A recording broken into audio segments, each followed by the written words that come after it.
তো 19 জুন ছিল আমার বোনের জন্মদিন। তো সকাল থেকেই রান্নাবান্নার সব কিছু তোড়জোড় শুরু হয়ে গেছিলো। এই রান্নাবান্না হয়ে যাওয়ার পর মাসির বাড়ি আর মামা বাড়িতে খাবার দিয়ে এসে বোন তাড়াতাড়ি করে রেডি হয়ে বসে পড়েছে আশীর্বাদে। বাড়ির সবাই মা বাবা শুভ অভিষেক সবাই মিলে আশীর্বাদ করেছে, আমিও করেছিলাম। তো এই কেকটা শুভ নিয়ে এসেছিলো, তো এটা ছিল ওর ফার্স্ট কেক কাটিং ওর বার্থডের দিনের। এরপরেও অনেকগুলো কেক কাটিং করেছিল, তো সেই জন্য বললাম এটা ওর বার্থডে দিনের ফার্স্ট কেক কাটিং। তো এইখানে কেক টেক কাটা হয়ে যাওয়ার পরে আমার যে ফ্যামিলি মানে আমার পিসিমণি কাকিমা আরও সবাই আছে, সবাই এসেছিলো, ছোটো ছোটো ভাই বোনরা।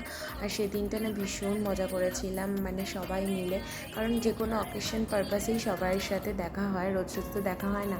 তো এনার বার্থডের দিনটা ভীষণ সুন্দরভাবে কেটেছিল। আর বোনের বার্থডের লং ভিডিও আসছে নেক্সট ভিডিওতে, ততক্ষণের জন্য টাটা।